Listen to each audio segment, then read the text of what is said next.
Hello नमस्कार प्यारे विद्यार्थियों, आप सभी अच्छे होंगे। आपके अपने यूट्यूब चैनल में स्वागत है। हाँ तो प्यारे विद्यार्थियों, इस क्लास में हम कक्षा 11वीं का वार्षिक परीक्षा का पेपर लेकर आ चुके हैं, जो आपके 11 मार्च को दोपहर 1 बजे वाला पेपर है। ये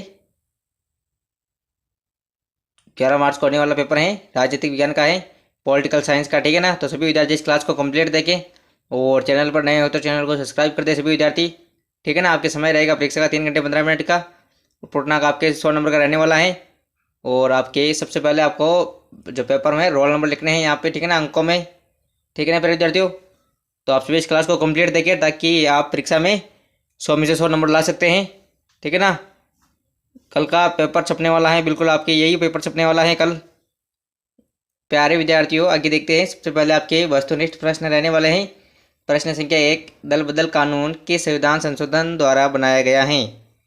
जो दल बदल कानून है वो कौन से संविधान द्वारा बनाया गया था, तो ये बनाया गया था आपके 52वें संविधान संशोधन। ऑप्शन द राइट आंसर है, ऑप्शन द, ठीक है ना। चलिए अगला प्रश्न देखते हैं। संविधान सभा की प्रथम बैठक कब हुई, तो ये हुई थी आपके 9 दिसंबर 1946, यानी कि 1946 में हुई। ऑप्शन है राइट आंसर है। अगला है आपके राज्य पुनर्गठन आयोग की स्थापना कब हुई।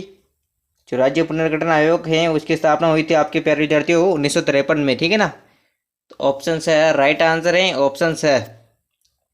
और 1956 में राज्य पुनर्गठन आयोग ने रिपोर्ट पेश की थी, ठीक है ना।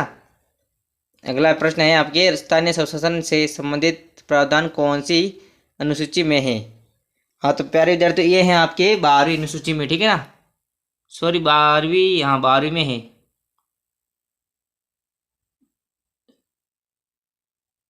ठीक है ना, 12वीं अनुसूची में। ऑप्शन द राइट आंसर है। अगला है आपके प्रधानमंत्री की नियुक्ति कौन करता है, तो वो करते हैं आपके राष्ट्रपति, ठीक है ना, राष्ट्रपति। ऑप्शन राइट आंसर है। चलिए अगला प्रश्न देखते हैं। राष्ट्र निर्माण के लिए साझी राजनीतिक आदर्श हैं। हाँ तो वो है आपके लोकतंत्र, उदारवाद, धर्मनिरपेक्षता, उपरोक्त सभी, ठीक है ना। तो ऑप्शन द राइट आंसर है। चलिए अगला है आपके भारत में नागरिकता कैसे हासिल की जा सकती है। जन्म से, पंजीकरण से, वंश परंपरा से, उपयुक्त सभी। तो उपयुक्त सभी से, तो ऑप्शन द राइट आंसर है। अगला है आपके धर्मनिरपेक्षता किसका विरोध करती है, वो करती है आपकी समानता का अधिकार, स्वतंत्रता अधिकार, धार्मिक वर्चस्व का, ठीक है ना। तो ऑप्शन द राइट आंसर है। अगला है आपके विश्व मानवाधिकार दिवस कब मनाया जाता है। हाँ तो ये मनाया जाता है आपके 10 दिसंबर को, ठीक है ना। तो ऑप्शन राइट आंसर है। चलिए अगला है आपके न्याय का सिद्धांत पुस्तक के लेखक हैं, तो वो है आपके जॉन रॉल्स, ठीक है ना। तो ऑप्शन द राइट आंसर है, ऑप्शन द। आगे है आपके रिक्त स्थानों की पूर्ति कीजिए। भारतीय संविधान एक खालिस्तान दस्तावेज हैं, तो जीवंत दस्तावेज हैं, ठीक है ना, जीवंत, जीवंत दस्तावेज हैं। आगे हैं आपके 73वां संविधान संशोधन खालिस्तान में पारित हुआ, ये हुआ था आपके 1992 में, ठीक है ना, 1992। अगला है आपके भारत में कुल खालिस्तान राज्य हैं। हाँ तो प्यारे विद्यार्थी इसका आंसर आप जल्दी कमेंट कर दें। भारत में कुल कितने राज्य हैं, आप सभी को पता ही होगा। सभी विद्यार्थी इसका आंसर जल्दी कमेंट कर दें। हाँ तो अगला है आपके भारत का राष्ट्रपति सरकार का खालिस्तान प्रधान है, तो वो होता है आपके नाम मात्र का, ठीक है ना, नाम मात्र का प्रधान है, नाम मात्र, ठीक है ना। आगे हैं आपके डिस्कवरी ऑफ इंडिया पुस्तक के लेखक खालिस्तान हैं, कौन है आपको पता ही होगा, जवाहरलाल नेहरू, ठीक है ना, जवाहरलाल नेहरू, तो जवाहरलाल नेहरू, ठीक है ना। आगे हैं आपके नेशनल मंडेला खालिस्तान के निवासी थे, तो वो थे आपके दक्षिणी अफ्रीका के, ठीक है ना, दक्षिणी अफ्रीका। नेशनल मंडेला है वो दक्षिणी अफ्रीका के रहने वाले थे, ठीक है ना। चलिए आगे देखते हैं। भारत में नागरिकता का खालिस्तान स्वरूप है, एकल, एकल स्वरूप, ठीक है ना, सिंगल। अगला है आपके द रिपब्लिक में प्लेटो ने खालिस्तान के मुद्दों पर चर्चा की है। हाँ तो इसमें आएगा आपके न्याय, ठीक है ना, न्याय के मुद्दों पर चर्चा की है, ठीक है ना। सभी विद्यार्थी चैनल को सब्सक्राइब कर दे। चलिए आगे हैं आपके अति लघुतरात्मक प्रश्न रहने वाले हैं। भारत के संविधान संशोधन में राज्यों की भूमिका स्पष्ट करें। एक अच्छे संविधान की क्या विशेषता होनी चाहिए? ग्राम सभा क्या है? जनहित याचिका क्या है? ये आपके अति लघुतरात्मक प्रश्न देख लीजिए आप। इनके आंसर अभी एक साथ देखने वाले हैं। कितने प्रश्न हैं ये आपके प्रश्न संख्या 19 से प्रश्न संख्या 29 तक इन सभी प्रश्नों के आंसर एक साथ देखते हैं। तो चलिए देखते हैं। हाँ, तो आगे देखते हैं। सबसे पहले आपके ये अति लघुतरात्मक प्रश्न है। प्रश्न संख्या 19, भारत के संविधान संशोधन में राज्यों की भूमिका स्पष्ट करें। हाँ, तो इसका उत्तर आपको ऐसे लिखना है। कुछ विशेष संशोधनों जैसे संघीय ढांचे से जुड़ने के लिए कम से कम आधे राज्यों की विधानसभाओं की मंजूरी अनिवार्य होती है, ठीक है ना। अगला है आपके प्रश्न संख्या 20, अच्छे संविधान की विशेषताएं। तो वो इसका उत्तर आपको ऐसे लिखना है। यह स्पष्ट होना चाहिए कि इसमें मौलिक अधिकारों का संरक्षण होना चाहिए और यह लचीलेपन व कठोरता का मिश्रण होना चाहिए, ठीक है ना। आगे है आपके ग्राम सभा क्या है। तो किसी गांव की मतदाता सूची में दर्ज सभी वयस्क सदस्यों की सभा को ग्राम सभा कहते हैं, ठीक है ना। अगला है आपके जनहित याचिका PIL क्या है। हाँ, तो इसका उत्तर आपके हो जाएगा। जब कोई व्यक्ति या संस्था सार्वजनिक हित के किसी मुद्दे के लिए न्यायालय में याचिका दायर करती हैं तो उसे PIL कहते हैं, ठीक है ना।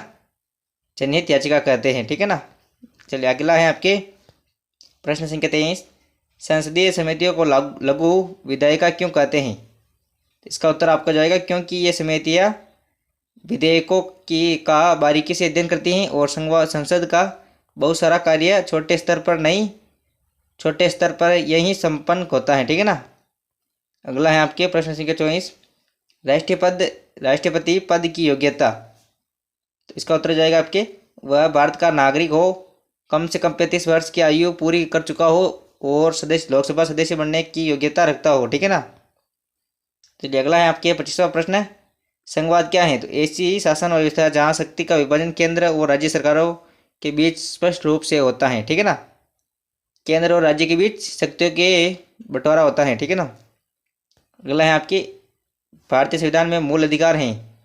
तो वर्तमान में 6 मूल अधिकार हैं। समता का अधिकार, स्वतंत्रता का अधिकार, शोषण के विरुद्ध अधिकार, धार्मिक स्वतंत्रता का अधिकार, संस्कृति एवं शिक्षा संबंधी अधिकार और संवैधानिक उपचारों का अधिकार, ठीक है ना। चलिए अगला है आपके राज्य के नीति निर्देशक तत्व। तो इसका उत्तर हो जाएगा आपके ये वे आदर्श या निर्देश हैं जो राज्य की नीतियाँ बनाते समय ध्यान में रखने चाहिए ताकि ये कल्याणकारी राज्य की स्थापना हो सके, ठीक है ना। चलिए आगे देखते हैं। भारतीय धर्मनिरपेक्षता की आलोचना। तो इसे अक्सर पश्चिमी या अल्पसंख्यक तुष्टीकरण के नाम पर आलोचना का सामना करना पड़ता है, हालांकि यह सभी धर्मों से समान दूरी बनाए रखने पर आधारित हैं, ठीक है ना। चलिए अगला है आपके प्रश्न संख्या 29, राजनीतिक सिद्धांत क्या है। तो इसका उत्तर हो जाएगा आपके वह अध्ययन जो स्वतंत्रता, समानता, न्याय और लोकतंत्र जैसे कूटनीतिक मूल्यों के अर्थ और महत्व की व्याख्या करता है, ठीक है ना। तो ये आपके अति लघुतरात्मक प्रश्न हैं। इनके उत्तर आपको ऐसे लिखने हैं। तो चलिए आगे देखते हैं। आगे आपके लघुतरात्मक प्रश्न है। ये मोस्ट इंपोर्टेंट प्रश्न है। भारतीय धर्मनिरपेक्षता को कौन कौन सी चीज़ें विशिष्ट बनाती हैं, स्पष्ट कीजिए। राजनीतिक उस सबसे बढ़कर हैं जो राजनीति करते हैं, आप इस कथन से सहमत हैं। स्वतंत्रता की नकारात्मक और सकारात्मक अवधारणा में क्या अंतर है। रोल्स के न्याय सिद्धांत को संक्षिप्त में समझाइए। ये मोस्ट इंपोर्टेंट क्वेश्चन है, अच्छे से आप इनको तैयार करें। आगे है आपके दीर्घतरात्मक प्रश्न, स्थानीय शासन किसे कहते हैं।